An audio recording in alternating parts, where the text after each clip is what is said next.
Hola, hola, Hablamos con el ¿cómo están? doctor Jorge Abraham Santiago desde Villahermosa, Tabasco, México. Y tocamos el tema, habíamos tocado el tema de esquizofrenia, doctor, y hoy hablamos del trastorno esquizoafectivo. ¿Qué es eso, doctor? Ok. Antes de empezar, Ámbar, gracias, porque yo la palabra cocorícamo no la conocía. Y qué palabra tan linda.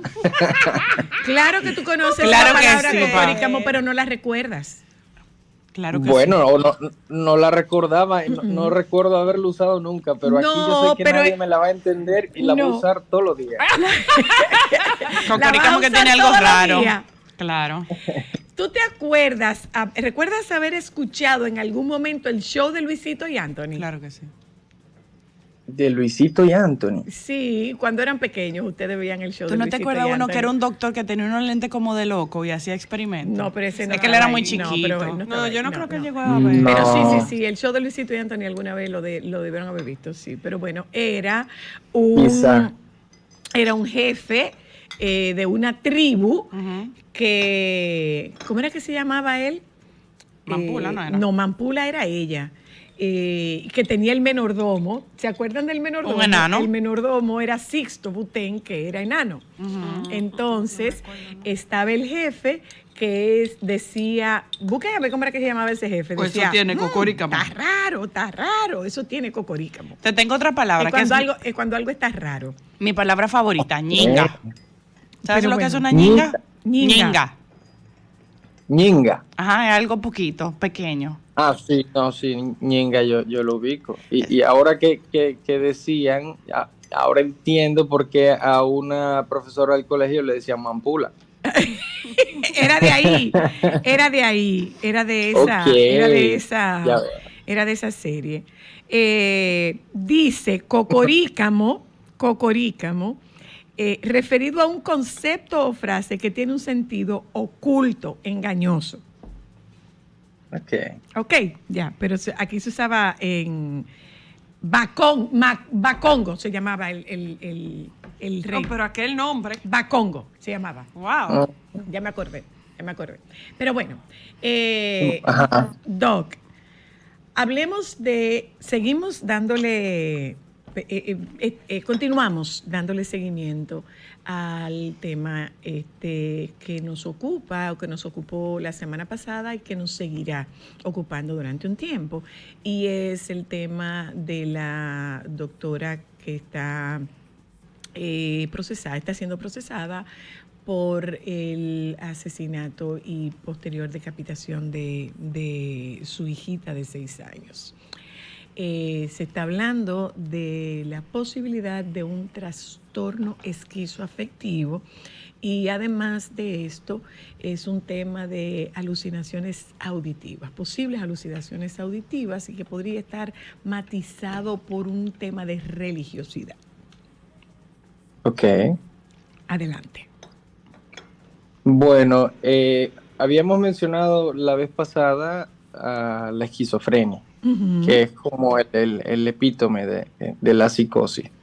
Y la esquizofrenia es un padecimiento crónico y primario. O sea, primario quiere decir que no hay una razón extra que lo causó. Por ejemplo, si yo tengo síntomas porque tengo un tumor en el cerebro, eso es una psicosis de origen secundario. El Ok, tumor me causa los síntomas. ok. Entonces, cuando se empieza a describir el trastorno esquizoafectivo, se consideraba que era un tipo de esquizofrenia, por eso tiene ese pronombre, ese inicio en la palabra de esquizo. Lo que lo diferencia es que tiene cierta estacionalidad. Una persona que tiene un trastorno esquizoafectivo va a presentar síntomas que se pudieran parecer a episodios, bueno, no que se pudieran parecer, sino que son episodios depresivos o que se pueden parecer al trastorno bipolar porque tienen episodios depresivos y episodios de manía. Entonces se vio que se combinan ambas situaciones en un mismo padecimiento. La forma de nosotros poder identificar cuál es cuál porque a fin de cuentas un padecimiento afectivo, entiéndase, de las emociones, puede llegar a generar síntomas psicóticos, que volvemos a que esos serían secundarios, o que una persona con esquizofrenia que se esté dando cuenta de todos los impedimentos que le pudiera generar esa enfermedad, puede llegar a tener síntomas afectivos. Entonces, para poder diferenciar entre todo eso, ¿cuál es el trastorno esquizoafectivo? Debe ser una persona que de base tiene síntomas psicóticos constantes, o sea, no son estacionales y no tienen que ver con los episodios afectivos. O sea, esos síntomas psicóticos se mantienen como en una persona con esquizofrenia y de vez en cuando pudiera presentar ya sea episodios depresivos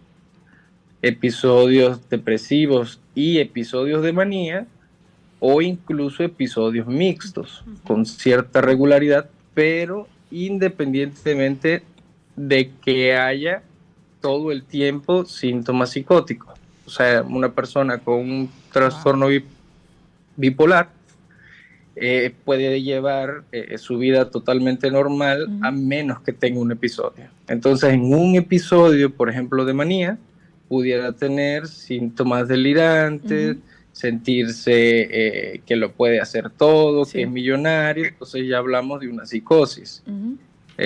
Pero se pasa ese episodio afectivo y el juicio vuelve al mismo y se quitan esas ideas y sigue funcionando y trabajando como cualquier otra persona. Que esa sería la dificultad en alguien con un trastorno esquizoafectivo. Pregunta, porque eso se oye bastante complicado. Dime. ¿Y lo es? Se oye, no, yo estoy como un poco aturdida con la explicación y lo complejo que se escucha. Se puede dar por el esa caso? razón, mira, déjame interrumpirte. Por esa razón, ese diagnóstico, quien lo hace es un médico. Y quien es médico es el psiquiatra. Ese diagnóstico no lo puede hacer o no lo debe hacer un psicólogo. ¿Sí o no, doctor? Totalmente, sí. El único capacitado para hacer un diagnóstico de este tipo es el psiquiatra. Pregunta. Ya de ramas parecidas, pudiera ser psicología clínica, neurología, si tienen algo de conocimiento, hacen la referencia por la sospecha clínica a un psiquiatra. Ok, entonces, para que vayamos entendiendo... No cualquiera puede diagnosticarlo. No es eso. Para que vayamos entendiendo, mira lo que dice el doctor. O sea, tú estás observando algunos cambios conductuales que tú puedes recoger en la historia clínica que tú estás haciendo de este paciente. Y hay algunos rasgos que te hacen sospechar que puede haber alguna de estas entidades. Y en este caso, lo que tú haces es derivar a ese paciente por ante un psiquiatra. Pregunta. ¿Sí o no, doctor? Correcto, 100%. Okay. ¿Puede coexistir en un mismo cuerpo bipolaridad y el trastorno esquizoafectivo? No, porque entonces ya se descarta la bipolaridad. O sea, el esquizoafectivo, por definición, la psicosis no se quita. Y en una persona con un trastorno bipolar, que de trastorno bipolar hay distintos tipos. Pero asumiendo en el caso de trastorno bipolar que pudiera llegar a tener síntomas psicóticos, los síntomas psicóticos están limitados al tiempo en el que lo afectivo, o sea, lo emocional está mal. Exacto. Si digamos, una depresión muy intensa puede llegar a tener síntomas psicóticos, de que en la noche ve sombras, de que siente que está vacío o que siente que le hicieron brujería. El otro polo del trastorno bipolar sería una persona en manía que puede decir: yo soy el que todo lo puede, yo soy el hombre más fuerte que hay en este país, cosas así. Se relaciona siempre el tipo de alteración que hay en cuanto ya sea a lo que se tiene de contenido del pensamiento, que, o sea, las ideas delirantes de un depresivo son características tienen cierto tipo. Okay. De alguien Ajá, manía tienen cierto tipo. De otro tipo de padecimientos que pudieran generar síntomas psicóticos, incluso el tipo de alteración nos puede ir orientando a qué origen tiene ese síntoma psicótico. Pero en el caso de alguien con un diagnóstico de esquizoafectivo, por ley es que los síntomas psicóticos no se quitan o que requiere constantemente de un tratamiento antipsicótico para que no los esté presentando. Ok, otra pregunta, o más bien dos. Doctor, Dios mío, tengo que hacer Dale. un esfuerzo por no decirte el otro nombre. Doctor Santiago, entonces, el que es esquizofrénico solamente puede ser esquizofrénico, el que es esquizoafectivo solamente puede esquizoafectivo y el que es bipolar solamente puede bipolar o se puede brincar entre uno y otro. Esa es mi primera pregunta. La segunda, quienes tienen o han tenido un brote psicótico o de alucinaciones, ¿qué hace en el cerebro que lo que ellos están viendo que no existe se sienta tan real? Oh, wow. Las dos son excelentes preguntas. La primera es que sí se pudiera ver como un salto, pero suele ser hacia la esquizofrenia. O sea, la esquizofrenia cuando se está debutando, cuando se están viendo los primeros síntomas, pudieran presentarse muy variados, no como lo dicta la literatura. Pudiera ser que ok. alguien que termina siendo esquizofrénico, lo primero que presentó fue un episodio de manía. Ok.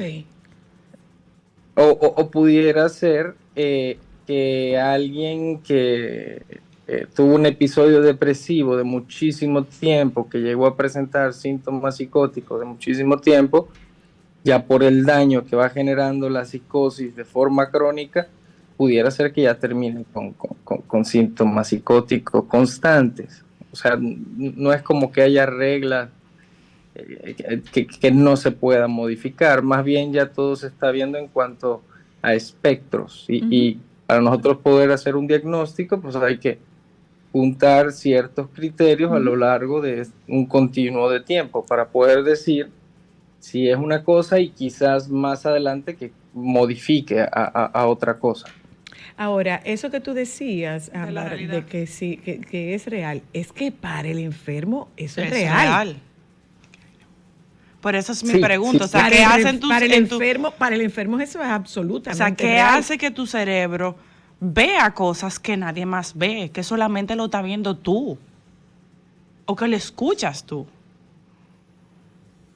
Eh, bueno, o sea, ya en específico en cuestión a las A las alucinaciones, que alucinaciones. serían O un brote psicótico, No, las alteraciones. alucinaciones, Ajá. particularmente, las alucinaciones. O sea, sí, eso que tú refieres son alucinaciones en específico, porque cambia, varía un poco. Pudiera ser que quien tiene una idea delirante que dice que es así, eh, no necesariamente tenga la misma alteración que alguien que dice que está escuchando que le insultan y que jura que lo oye en su oído, pero que nadie más lo escucha.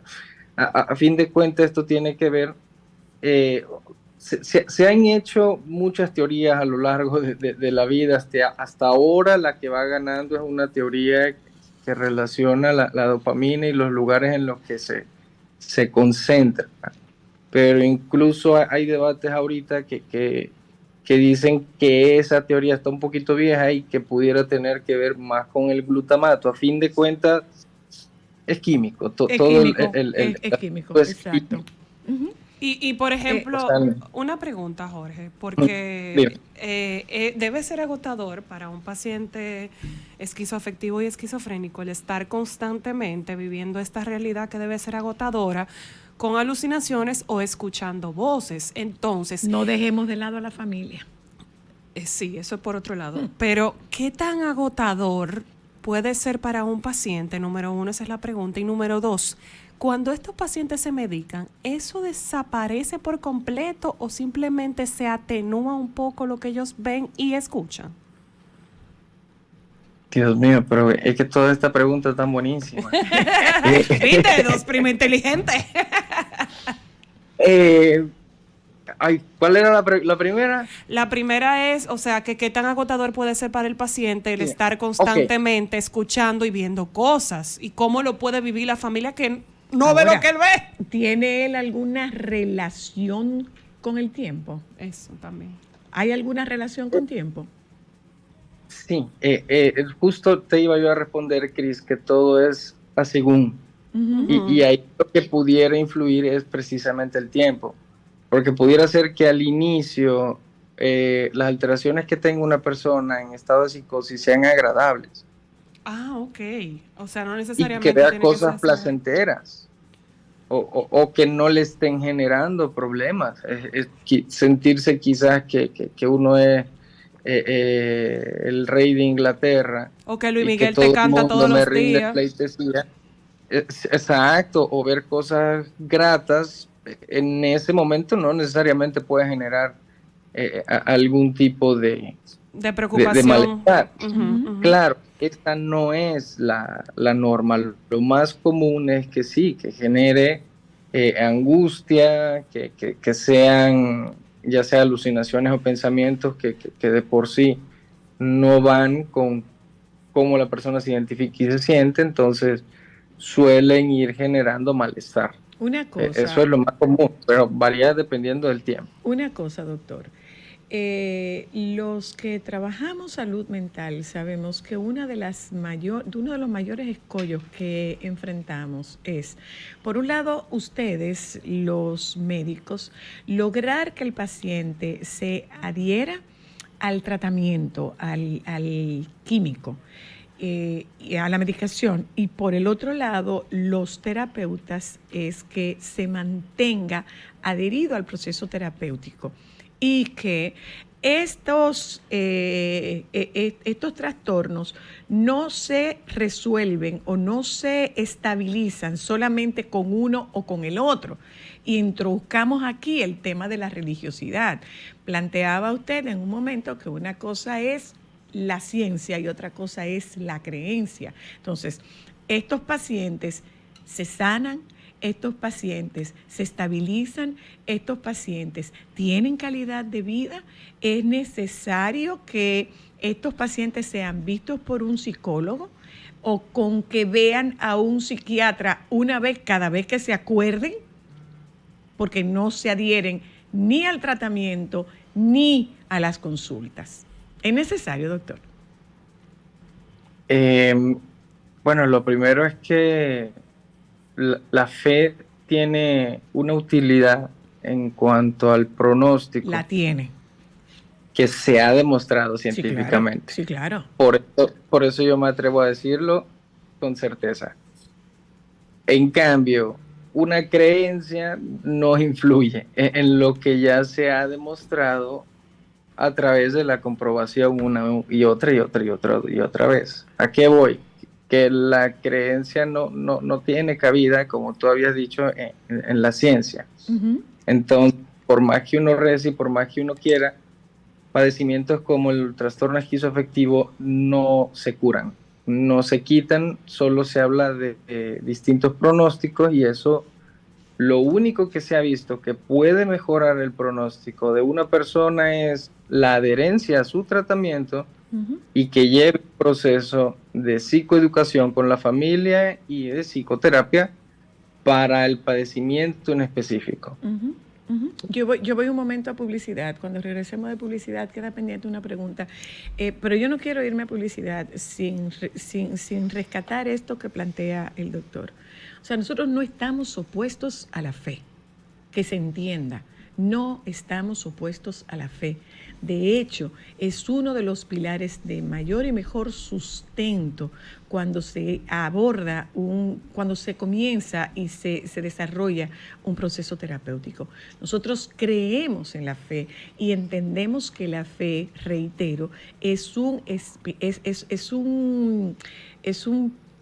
pilar lo suficientemente sólido como para poder sostener a una persona de la misma manera que es sólida su red de apoyo, de la misma manera que es sólida su compromiso. Nosotros sabemos cómo, tú tienes el problema, nosotros sabemos cómo, pero el problema es tuyo. Entonces hay una parte como paciente que te corresponde a ti, que por más buena voluntad que tenga un médico, que tenga un terapeuta, no lo vamos a conseguir. Totalmente. Si no hay una parte que pone el paciente, no es posible lograrlo.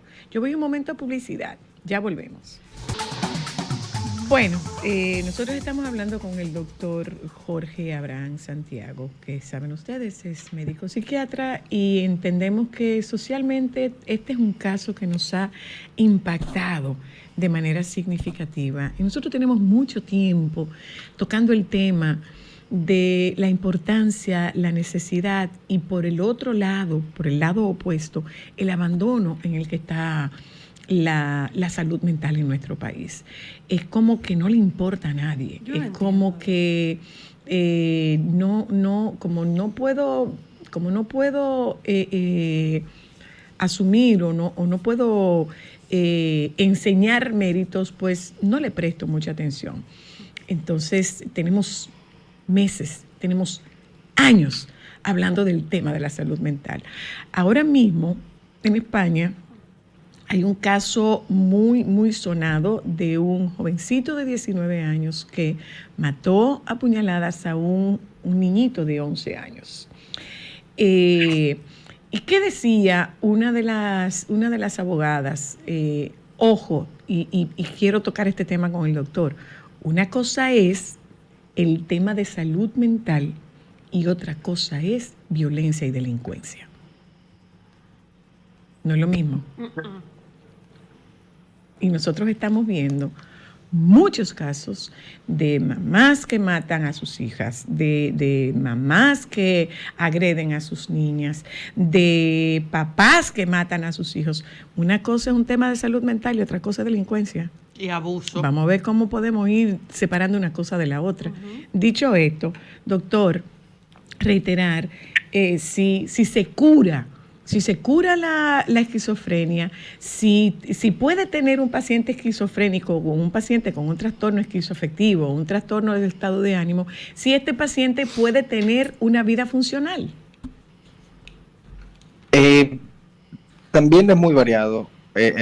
Depende del pronóstico, que, insisto, va a ir siempre pegado a qué tan buen apego, valga la redundancia, al tratamiento y al seguimiento hubo. Son pocos los casos que llegan a tener una remisión y que ya no presentan más adelante brotes psicóticos, episodios psicóticos. Lo más común es que se mantengan estables con un tratamiento siempre y cuando lleven un seguimiento constante. Incluso en el caso de una persona con un trastorno esquizoafectivo, que si no toma su antipsicótico de forma diaria, pudiera presentar estas alteraciones, pero suponiendo que lleve bien su tratamiento y su seguimiento, puede tener una vida totalmente normal, que respondiendo a la pregunta que hizo Cris hace rápido, dependiendo del antipsicótico va a ser el tiempo en el que haga efecto. Hay algunos que son que tienen una función inmediata, que se usan incluso inyectadas para las agitaciones, pero los que son tomados usualmente para que ya se tenga un efecto terapéutico estable, toman por lo menos unos 5 días en empezar a funcionar bien, los que menos. Entonces, la cosa es el seguimiento y el buen apego a tratamiento. Doctor. Una persona pudiera vivir una vida totalmente normal, pero incluso hay casos de quienes hacen todo eso bien, pero la manera en la que se presentan sus síntomas les dificulta. Doctor. O sea que cada caso es diferente y personalizado. Doctor, ¿qué debemos ver? ¿Qué señales hay? ¿Qué señales puede haber? ¿Qué señales puede haber? Son sutiles. ¿Cómo se pueden presentar estas señales, doctor? Cuando digo señales me refiero a síntomas. O sea, déjame prestarle atención a esto. Pueden ser sutiles, son dramáticos. Que antes no era así, pero yo estoy viendo como a fulana, porque En el caso de referencia, se habla de que habían visto que ella tenía algún comportamiento extraño, pero no acabamos de definir qué es extraño. ¿Qué es un comportamiento extraño? Ok. Ahí es donde entra la psicoeducación. Es el trabajo que se hace no solo con el paciente, sino con la familia, e inicia por esos foquitos de alarma o red flags, si se les quiere llamar así. Depende también de cada padecimiento. Si estamos hablando de alguien que tiende a las alucinaciones auditivas, imperativas, o sea, una persona que le hablan al oído y le dicen que haga cosas malas, que mata a fulanito. Eso está clarísimo, o sea, en el momento que las voces empiecen, o si nunca se quitan, el que empiecen a ser más insistentes, que empiecen a dar indicaciones de hacer cosas malas, eso es un foco de alarma. En el que pudiera ser, si alguien que tiende quizás a los episodios de manía, si está durmiendo menos, si le ve más activo, si se le ve más irritable o más desinhibido, eso es un foco de alarma. Todo depende del tipo de psicosis, pero a fin de cuentas son cambios en la conducta. Quien vive contigo se da cuenta que algo de los cambios que tú tienes, si tú estás más irritable, si estás más callado. Si tu forma de responder ante ciertas situaciones se está volviendo exaltada, esos son datos de alarma claros, sobre todo si estamos hablando de prevenir violencia. La violencia en estos casos, en personas con episodios psicóticos, tienen que ver muy comúnmente con justamente que las voces les dicen o y una ideación delirante de que hay que hacer. Así es. Pero para que llegue una persona a sucumbir ante la insistencia y la perseverancia de tanto las alucinaciones como las ideas, eso lleva mucho tiempo. Son varios como firewalls o distintos barreras que se tienen que ir pasando para terminar en un nivel de agresión así. Ya, ok. Gracias, Doc. A propósito de psicoeducación, hay muchísimas películas que pueden servir para que usted pueda entender lo que pasa con un paciente esquizofrénico. Está... hay una que se llama esquizofrenia. Bueno, pero la más popular es la de Mente Brillante, que es una de las más populares, y en el caso de esquizofrenia en población adolescente está una película que se llama Palabras en las paredes del baño.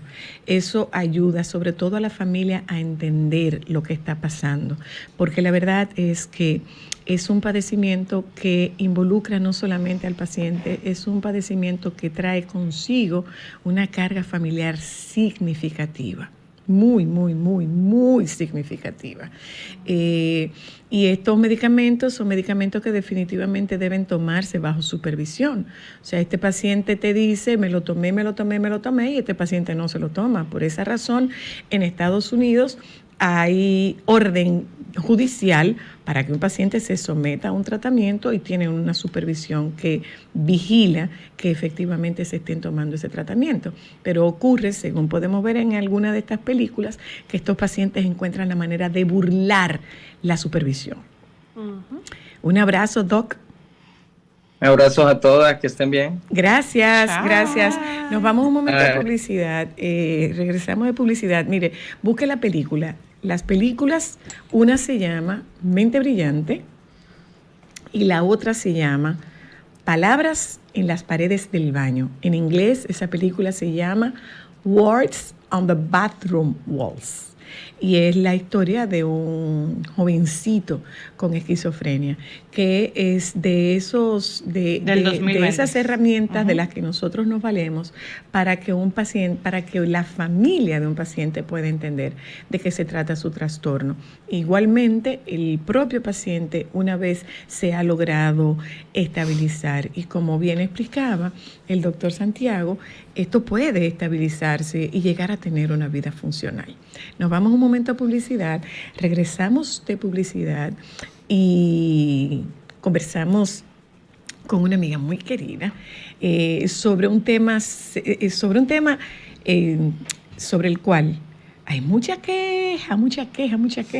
Y que no pasa de moda tampoco. Mucha queja. El servicio al cliente. Ya volvemos.